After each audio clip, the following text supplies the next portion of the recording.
Okay, class, another quick video about how to do a document of the week. We've already done videos on how to list your source, how to list your source for different types of documents of the week. But this time, remember, after you go to your stream, you hear the lecture, you look through things, and you go, oh, okay, now I'm going to do that assignment. I added another fake document of the week, but it's going to be typically called document of the week number 1 or 2 or whatever. We're going to do a document of the week number 6, and this is going to be from an actual document. What you'll do for this sort of assignment is very similar to the other procedures. We're going to keep going over this, so this makes more and more sense each time. But we're going to look at a document. In this particular case, and it's one we'll talk about in a lecture, Abigail Adams is writing a letter to her husband. So this is a document that you'd have to read and then do a document of the week assignment on. And you'd have a week to get this done. Remember, these are due at the start of your class on Friday. So you'd take a moment and you'd read this. Now, I haven't read it today, but I read this probably 30 times. So I should be able to do this, hopefully, pretty easily. So I've read this document, and now I want to do my document of the week. And so I'm going to add or create. I'm going to click on documents. Remember, that's how we're doing this for every writing assignment. Okay, and what's the first thing we always do? Well, go over here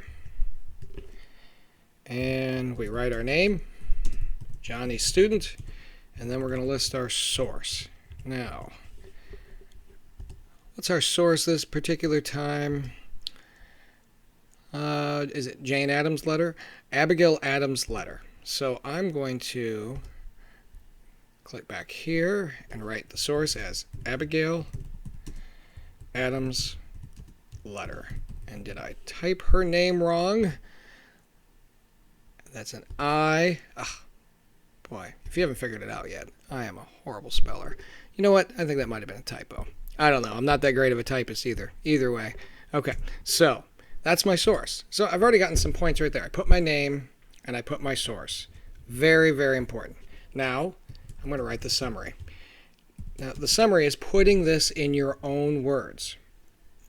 Now, in honors, that's a 5-sentence part. In non-honors, you get away with 3 sentences. They have to be complete sentences, and they have to show you understood the document. So, how would I put Abigail Adams' letter in my own words? Well, Abigail Adams is writing to her husband as he's an integral part of writing the Declaration of Independence, and she's saying, basically, don't forget the ladies. Do not forget the ladies. So, I'm not going to actually type everything out because it'll take forever, but I'll start just sort of with a few thoughts that this wife of a founding father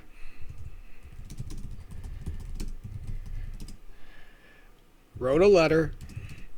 She actually, by the way, wrote so many letters. They wrote all the time. There are hundreds of letters between these two, but for this case, she wrote a letter to her husband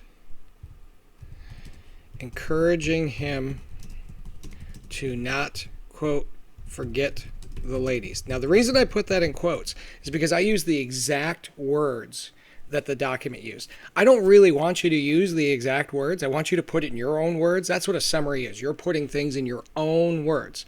But in this case, that's such a famous line, I'm going to use it. But just so that I don't think the teacher thinks that I came up with that line on my own, I'm going to quote it so it's understood. I'm quoting Abigail Adams. You could have just said, though, the wife of a founding father wrote a letter to her husband and said, you better make sure women get some rights, too. And she says, you'd have to write then 5 sentences for honor, 3 for non-honors. But she basically goes on to say, all men would be tyrants if you let them. Again, I would put that in my own words. And I'll admit, it's kind of hard to understand because she's writing a couple hundred years ago, and people just had a different, not only cadence, but obviously spelling. There's all kinds of things that today we'd call a spelling error, but also just a different tone and different vocabulary that we don't use today. And she would struggle understanding ours as well. But she basically says, if you let a guy, he'd love to just be totally in charge. They'd love to be a tyrant, somebody who got to make every single decision about everything, no questions asked. Don't let them do this. Make sure women get rights. Don't forget the ladies. Don't leave us out of the decision-making process. We, too, are important, is what she is saying.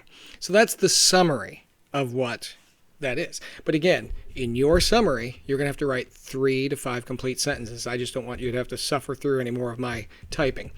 Then you're going to give your opinion.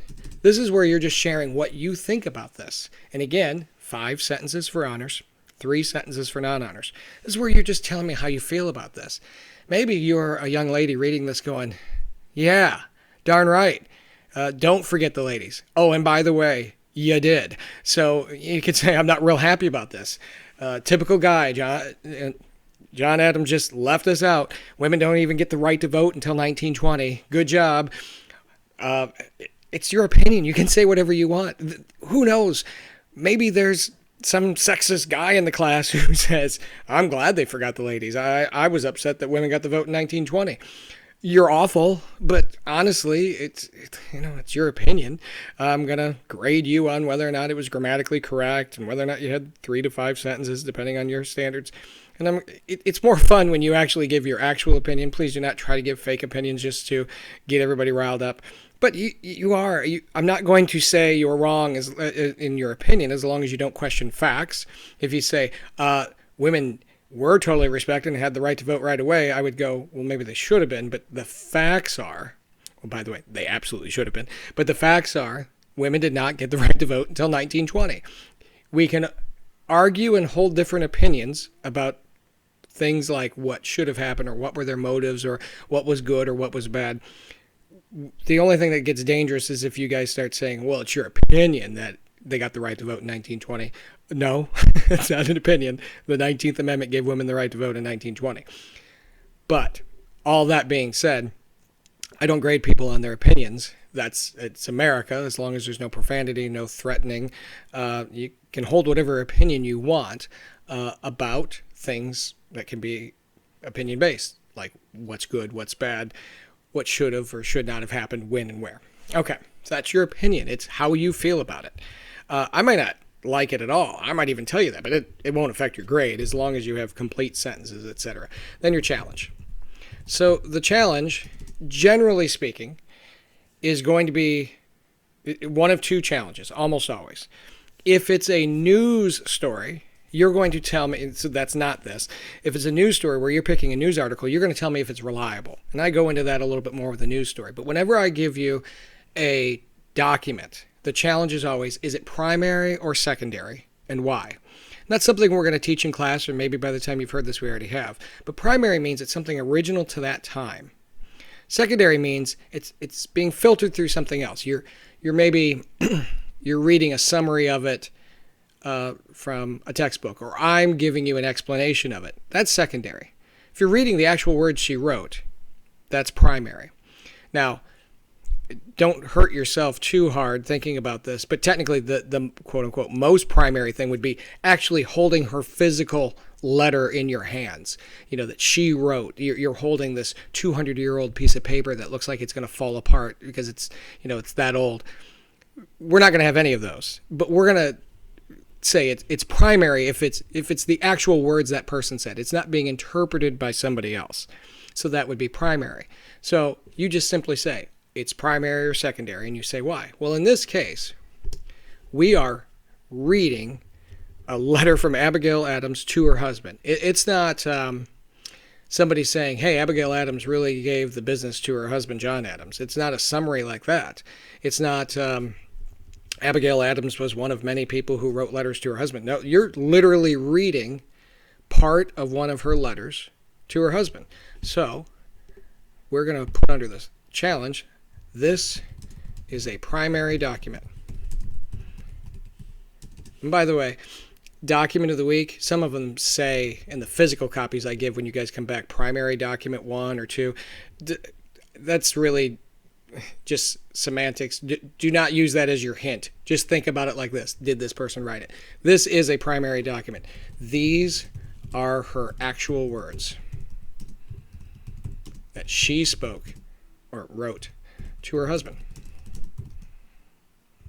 Oh boy. People take typing class or some sort of keyboarding class. Okay. Your teacher didn't pay enough attention in keyboarding, and it still cost him. All right.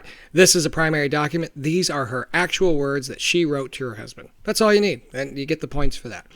If this had been a secondary account, if this was, say a textbook excerpt about letters to her husband, you would then say, this is a secondary document. This was written by somebody else. These aren't her actual words. That's all. That's all there is to it. So whenever I give you a document, you're going to do this challenge. Is it primary or secondary, and why? If I give you if I say go pick a news story, you're going to do reliability. There's a separate video for that. Okay, I hope this makes sense. These are an easy 10 points. Now again, this will look more full because you're going to have 3 to 5 sentences here, 3 for non-honors, 5 for honors, 3 to 5 sentences here. This can be just like this. This is exactly what this would look like. Okay? All right, everybody. Hope this made sense. And again, if not, just watch the video again.